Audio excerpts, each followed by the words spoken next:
está no mês de março, que é o mês do azul, do mês março azul marinho, né? Que é, eu sei que as pessoas já estão um pouco cansadas, né? Que esses médicos tanto colocam nome de cor para, né, associado à doença o ano todo, né? Tem setembro amarelo, novembro azul, enfim. Mas é importante esse momento para chamar a atenção das pessoas para, né, o autocuidado, para buscar um médico para o acompanhamento. A prevenção é muito importante, né? Os exames de triagem, o acompanhamento médico é muito importante. E o Março Azul Marinho é justamente um mês de conscientização sobre prevenção e diagnóstico precoce do câncer coloretal, né? Que é esse câncer que é tão silencioso aí, que pode ser muito... né, assim, ele pode ser muito, enfim, ele é traiçoeiro, né? O paciente não sente nada e de repente o estágio do tumor já está muito avançado. E como é que você descobre isso, doutora Tatiana? Porque não é um exame frequente que as pessoas fazem, né?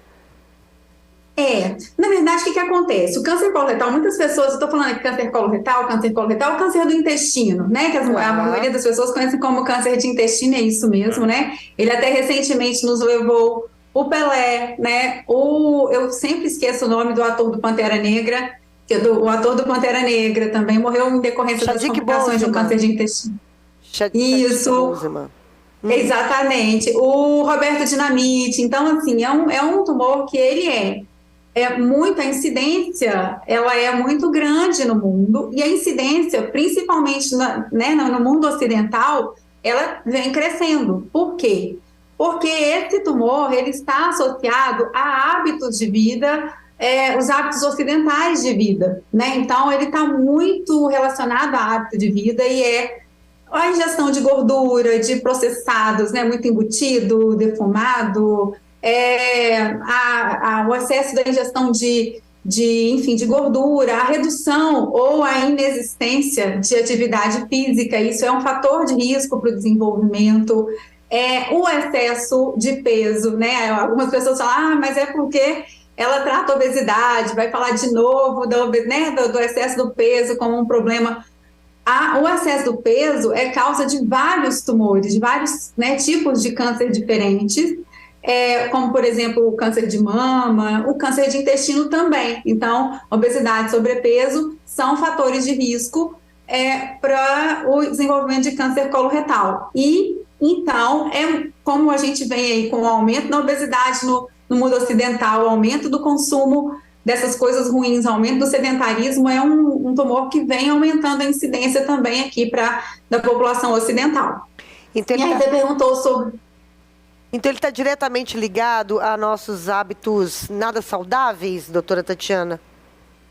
Diretamente. É claro que tem questões genéticas, né? Tem pacientes que têm outros fatores de risco, tem doenças intestinais crônicas, tem outros problemas, mas sim é um tumor relacionado a hábito de vida, né? A grande maioria das vezes ele vai estar relacionado com hábitos de vida. Então, por isso que a gente vê pacientes cada vez mais jovens, né? A Preta Gil, que você citou aí no início, tem 48 anos, né? Então, assim, pacientes cada vez mais jovens, um tumor que era mais comum da gente ver em pacientes com mais de 50 anos, pacientes mais jovens apresentando, sim, o diagnóstico. Né? E aí você falou sobre a importância, né? E como é que vai diagnosticar então, né? Já que ele é tão silencioso. É claro que assim, precisa observar, porque pode ter alguns sinais que o paciente deixa passar despercebido, né? Então, por exemplo, alteração no hábito intestinal. O paciente começa a ter o intestino mais preso do que o normal, ou ter mais diarreia do que ele costuma ter. Ele começa a ver uma secreção nas fezes, muco, às vezes até enxerga o sangue lá nas fezes, mas acha que é normal, é porque o intestino estava mais preso. Dor abdominal, às vezes ele acha que é cólica, alguma coisa que ingeriu, intolerância à lactose e está ali com dor recorrente na região do abdômen.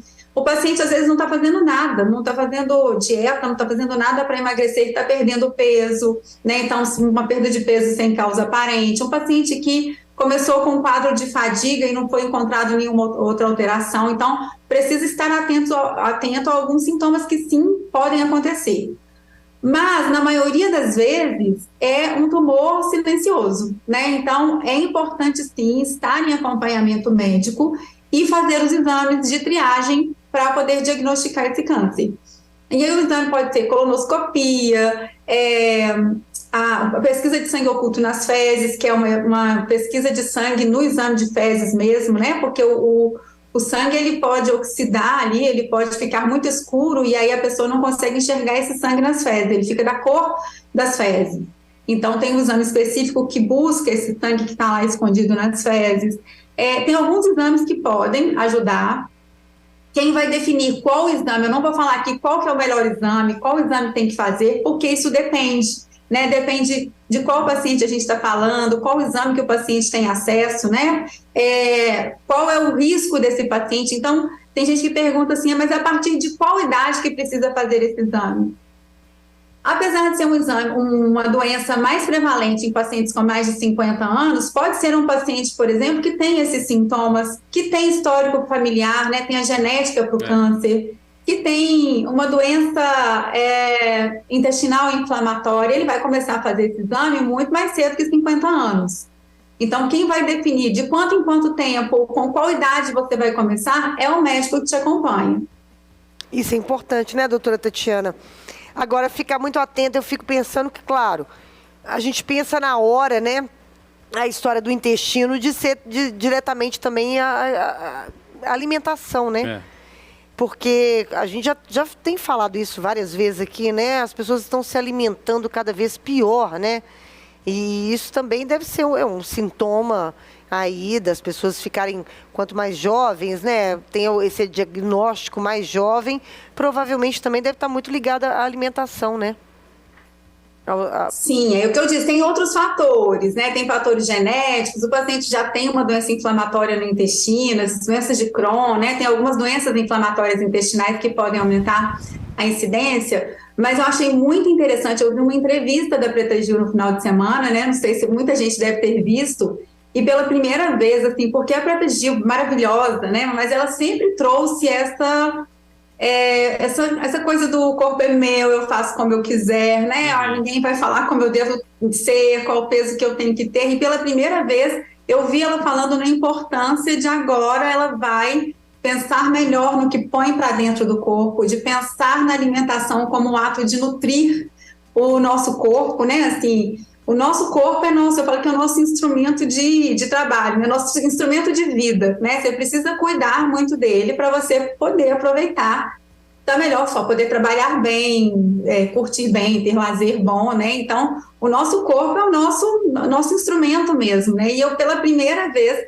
eu vi ela fazendo essa colocação da importância que ela vai passar a dar agora, que de fato ela inclusive assumiu que não tinha esse cuidado anterior, porque acaba que num momento dolorido como esse, ela ainda teve que ouvir alguns julgamentos, né? Assim, ela mesma fala durante a entrevista, recebi várias mensagens assim, também nunca cuidou do corpo, né? Sempre foi obesa, enfim. Esse julgamento péssimo, né? Enfim, num momento de dor, a pessoa tem que ouvir isso muito triste, mas eu vi também um momento de reflexão dela, pensando que, de fato, é importante a gente pensar no que a gente põe para dentro, né? Não dá para poder levar a vida. Assim, eu tenho um incômodo, por exemplo, tem algumas blogueiras, por exemplo, que tem um número grande de seguidores e, querendo ou não, para o paciente que tem obesidade, é mais confortável você pensar assim, quer saber, eu vou assumir isso para minha vida porque eu não tenho que ficar lutando contra isso, né? E aí levar isso como um ideal de vida, né? Meu corpo, minhas regras, eu como que eu quiser, eu tenho o peso que eu quiser, mas isso tem um custo muito alto para a saúde. Então, precisa ter essa clareza, ok, tá certo, isso é uma decisão individual, mas isso tem consequências, né? E as consequências às vezes podem ser graves. Doutor, deixa eu trazer uns números aqui para essa conversa nossa. Estou vendo uma matéria aqui da Agência Brasil, tinha visto esse número mais cedo e é espantoso. Em média, 265 brasileiros são internados diariamente no Sistema Único de Saúde, o SUS, por complicações graves relacionadas ao câncer de intestino. 265 por dia. De acordo com as entidades, os registros de internação trazem números alarmantes. 768.663 hospitalizações só no SUS para o tratamento da doença entre 2013 e 2022. Nesse espaço de 10 anos, quase 800 mil internações. Olha isso. É muita coisa. É muita coisa. E,